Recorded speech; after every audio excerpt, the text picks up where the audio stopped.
welcome to episode 1.3 of Operation Winter Solace. Konnichiwa, I'm your Japanese commander, Panzer King.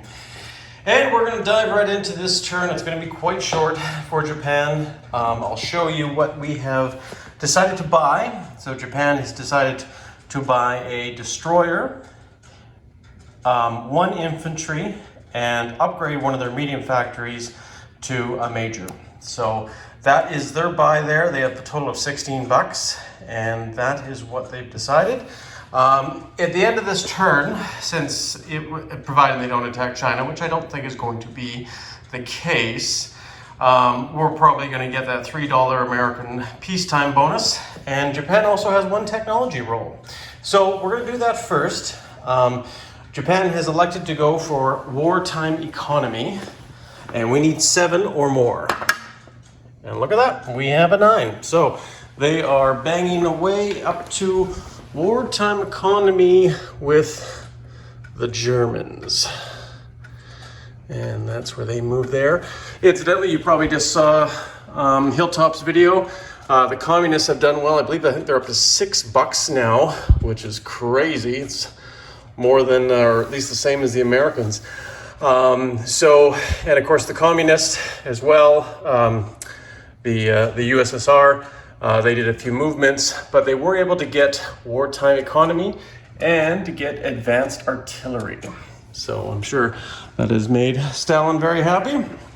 And we'll see here, we've already done our buy, we already know what we want, but I'm just going to show you guys what's going on here in this board. Zoom out a bit so we can see it. Now, basically it's all going to be non-combat movements. So what I've done here is I've put down 6 fleet markers, but this is going to be really easy for the other fellows that are marking their things on the map, because every ship in the Japanese Empire in the Pacific is all going to be recalled to home waters Sea Zone 38.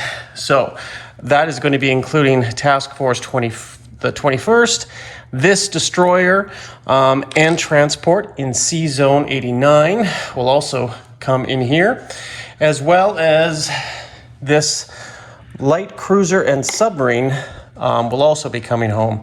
So it's going to be easier for them to, because literally every ship Japan owns will be in that sea zone. However, I'm going to break them up into fleets.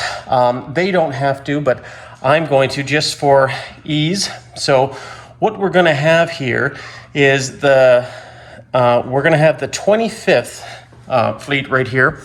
It's going to become a destroyer flotilla. So that will be comprised of 3 destroyers. The 21st, we're going to break up. We're going to put this heavy cruiser with the Akagi. We're going to put this light cruiser with the 11th. And we're going to put another heavy cruiser, and we're going to put that here with the Japanese as well. The 21st is going to be comprised of an entire submarine flotilla. So there'll be 3 submarines there. This transport will be linking up with the main Kido Butai, if it will, for Japan for their 8th.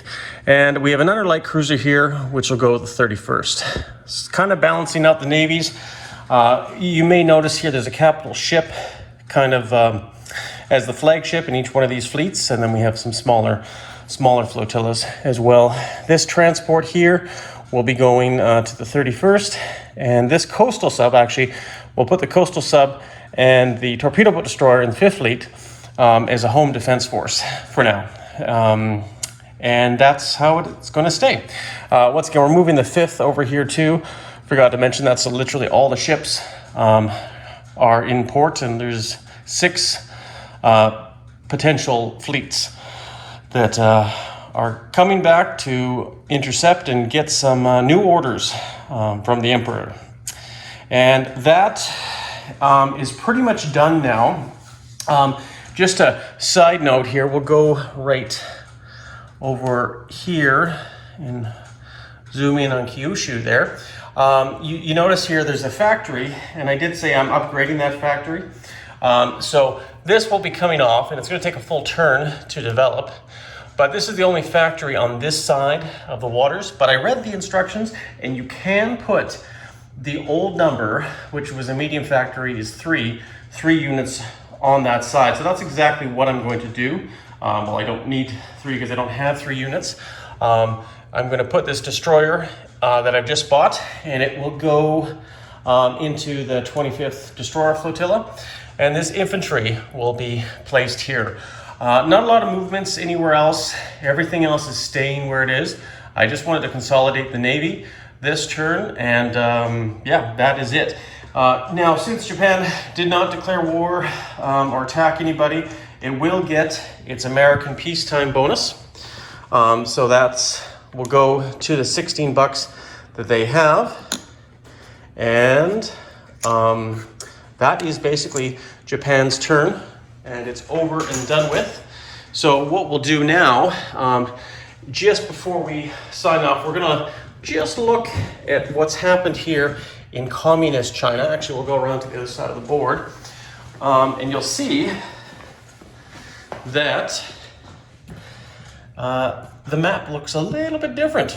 We have a red-green theme going on. We have the communists that are in the north, and the KMT nationalists in the south. So very interesting. This is looking really, really cool. The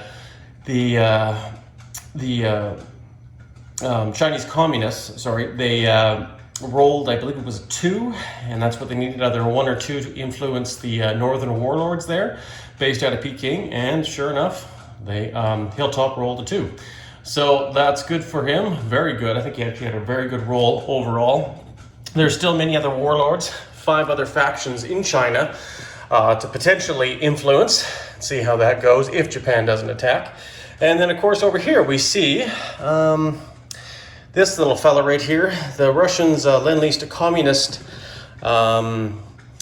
helper to come down to Abyssinia and fight with the Ethiopians, because currently right now Italy is at war with Abyssinia. And knowing my opponent, Jinx, he'll probably lend-lease something down there too in his next turn, I bet. We'll see what he ends up doing to basically make this a stronger, more fortified position, and might cause a lot of pain for the Italians when it becomes their turn. But aside from that, guys, that is everything. Japan's turn is done. Their income doesn't change. Nothing really changes. The only thing that changes is just their naval consolidation. Here are the production chart, and we have not moved anything along. Just don't have enough money right now. I figured it'd be more important to get that second factory up and running, to get more technology research as it is right now, since Japan is technically at peace with everybody. So Panzer King here in the Lion's Den. I'm going to pass it off now to Jinx, who will be doing episode 1.4. So go over to his channel and check it out. Take care, everyone.